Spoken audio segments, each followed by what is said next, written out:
Hi everyone, welcome back to Stamp with Anna, and today I have the fourth installment of the March Technique Tuesday, and this month I've been focusing on embossing folders, just different ways to use your embossing folders. And if you'll recall, on week one I used the Tasteful Textile embossing folder and to make this nice background, but before I ran it through I did my stamping so that when I went through the embossing machine the image was also embossed. And if I bring that up, you can see the gorgeous embossing over here. But also, I don't know if it's going to show up on the camera, but also you can see that the leaves of this flower and the flower itself have also been embossed with this nice texture. So it kind of looks like it was done on a canvas. So that's a nice way to use your embossing folders. And we also used that folder to embellish the flap of our envelope. Week two focused on coloring our embossing folder. And so what I did for that one, I used the brick and mortar embossing folder. I inked up the folder and then ran it through with a piece of basic white in it. And the result was this beautiful embossed brick background that looks like nice weathered bricks. The third way we used our embossing folders was to emboss vellum.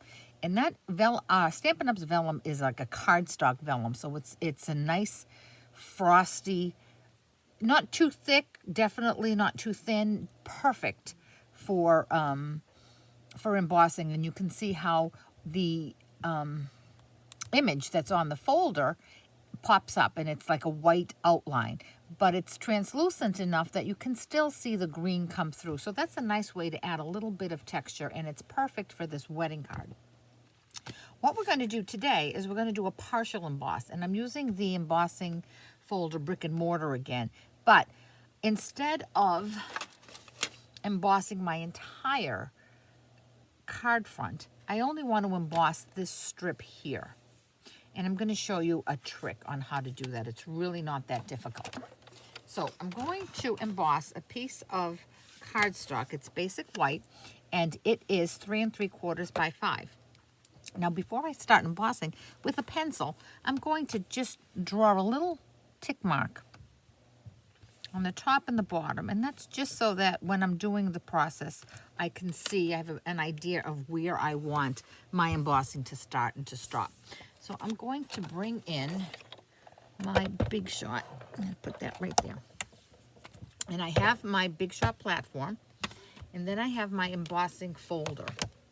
Now I want to get the bricks to go horizontally, but just in the middle. So I'm going to, with the Stampin' Up logo on the front and off to the side here, I'm going to place my paper in there, okay?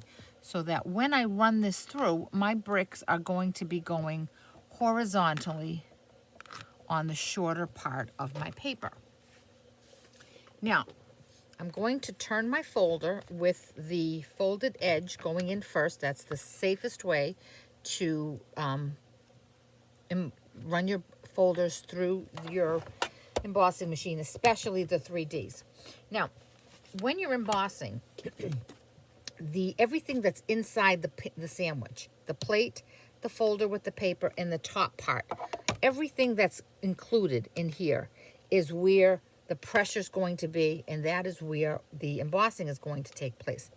However, like I said, I don't want from this part forward to get embossed. So what I'm going to do is I'm going to bring my plate in, and I'm going to look through my folder, and I see these two little lines there.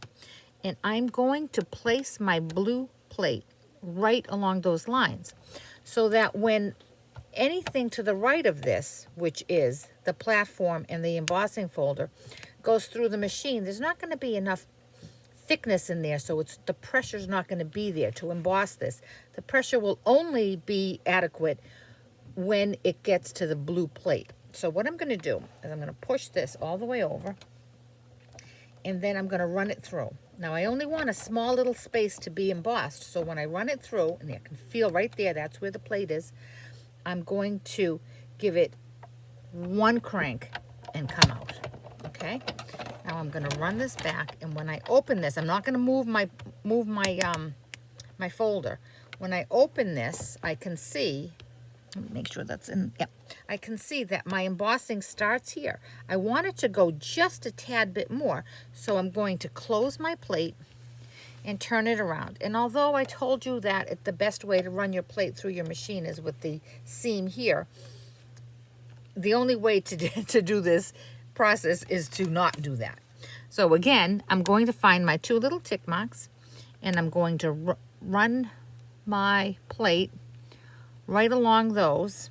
And again, I'm going to push it through because this part of my sandwich is not going to get embossed because there's not enough thickness there. I'm going to push this all the way through, and I can feel when it gets there, okay? And again, just one crank and out. And when I open this up, you can see, let me move my machine, you can see that the only part of my paper that is embossed is right down the center, okay? So that's lovely in and of itself. However, I want to bring out the color of the brick. So I'm going to do a little sponging technique on this. I'm going to bring in a piece of scrap paper. And I'll turn this way. And I'm going to use some Cajun Craze. And with the sponge dauber, I'm going to start, I should have had a bigger piece of paper, but I didn't. I'm going to, first thing I'm going to do is erase my lines because I don't want to ink over my lines. Okay, so the first thing I'm going to do is ink up my dauber. Now, you know when you're using a dauber, you want to ink come in off the paper. So what I'm going to do, and I don't want a big round dot on it, so what I'm going to do is ink it up, and then I'm going to just tap it off.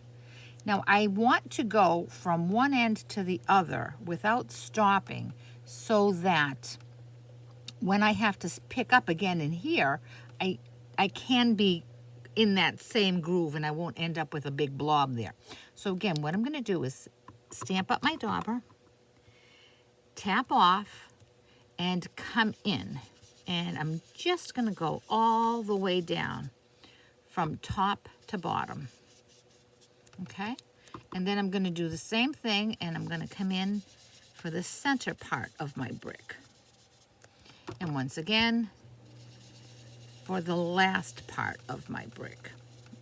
Now, obviously, when I get to the end here, it's a little lighter. So what I'm going to do is turn my paper around, and now I'm going to be starting on this side.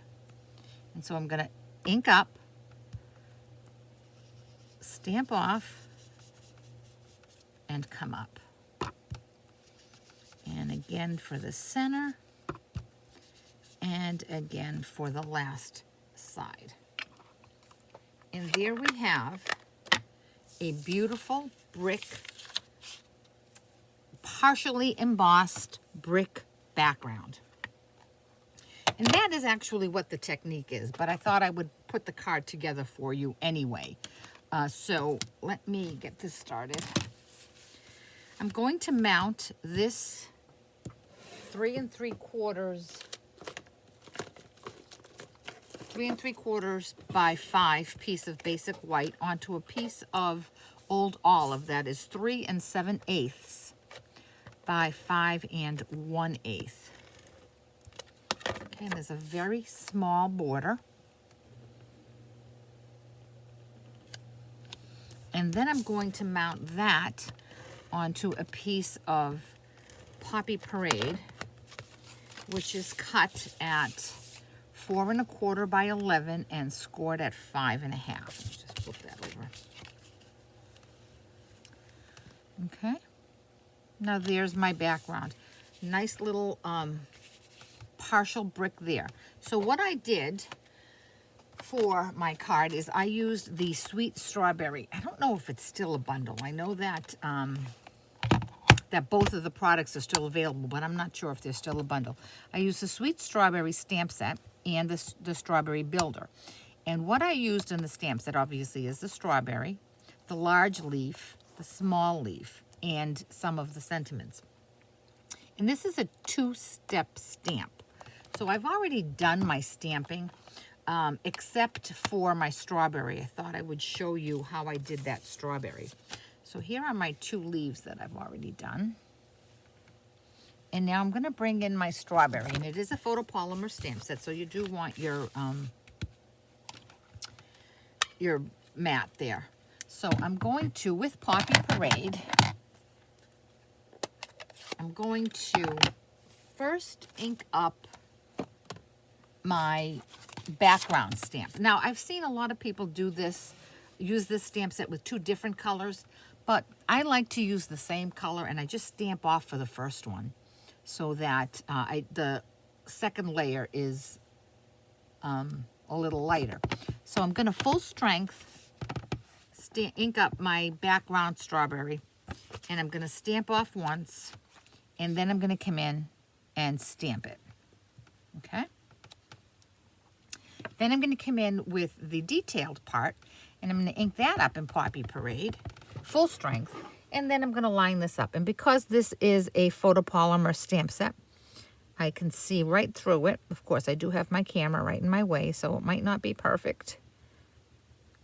And I come down, and there, oh, it did come out good. Okay. And now I'm going to line this piece up, this little strawberry, in my punch and punch it out. Okay, and there's my beautiful strawberry. So while I have my ink out, I'm going to do the rest of my my stamping. So I have a little piece, a scrap piece of Whisper White, excuse me, Basic White, and I have the stamp from that stamp set that says, hello there. So I'm going to ink that up again in Poppy Parade, and I'm going to stamp that. And I'll come back to die cut that. But the next stamp I'm going to use is the sentiment that says, happy birthday, you sweet thing. Strawberries are sweet, right? So I'm going to stamp that up right in the middle of, up towards the top. I mean, middle, centered left to right, and then closer to the top. Okay, and there we go. Now I'm going to put my tag together, and for that I'm going to die cut the sentiment out, and the set that I'm using there, which I bought it and I think I've used it once, is the tailor-made tags. So you have all of these tags, different sizes, and then you have these in here to pop out, to make little holes in your tags if you want them. So I'm going to use this smallest one here. I'm going to bring my machine back up. So I'm going to switch out my plates. I have my magnetic plate, base plate, piece of cardstock, and I'm going to just center this up a little bit in there. And then I have another plate on my desk somewhere. I'm going to run that through.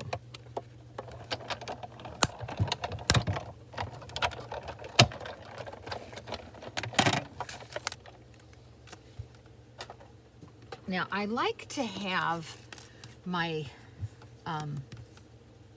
tags usually matted on something, because I thought that if I just put this on the white like this, it really just blended right in. So I didn't want to use the next size tag because then it would be too big. So what I did, I'm going to just take this and put a little bit of adhesive on it.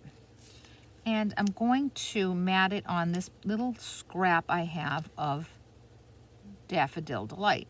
And I thought yellow was nowhere else, so why not bring it in there? And then with my scissors, my snips, I'm just going to make a tiny border. And I'm not a fan of freehand cutting because I'm not really good at it. But I figured lines I could do.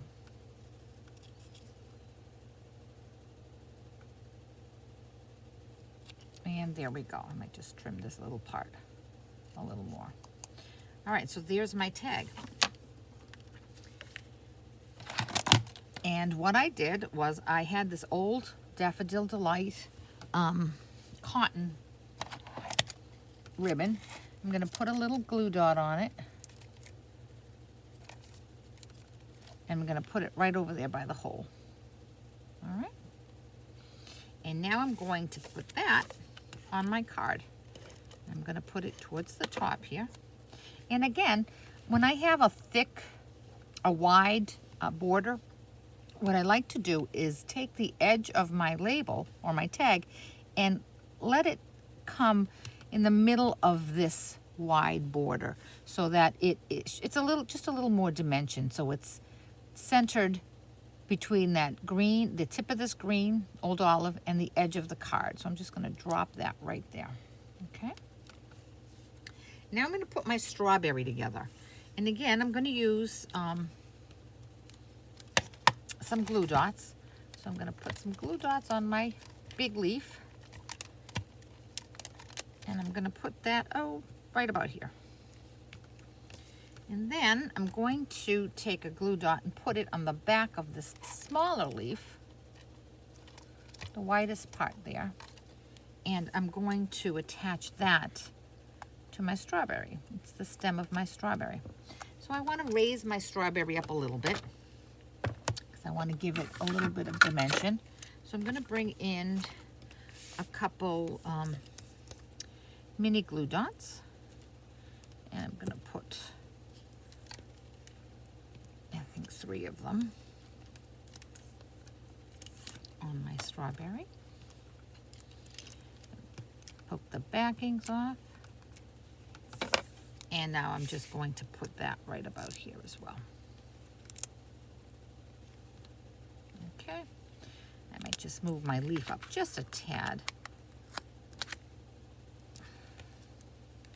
And there we go. I don't want my strawberry to look like it's floating.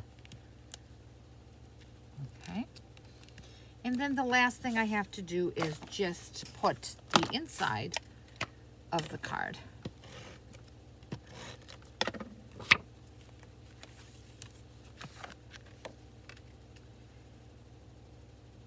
Okay.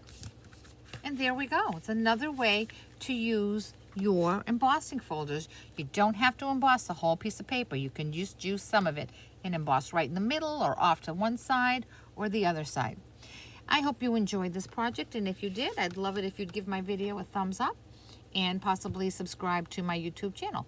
If you have any questions at all about this project or any of the products I use, please contact me through my blog, www.stampwithanna.net.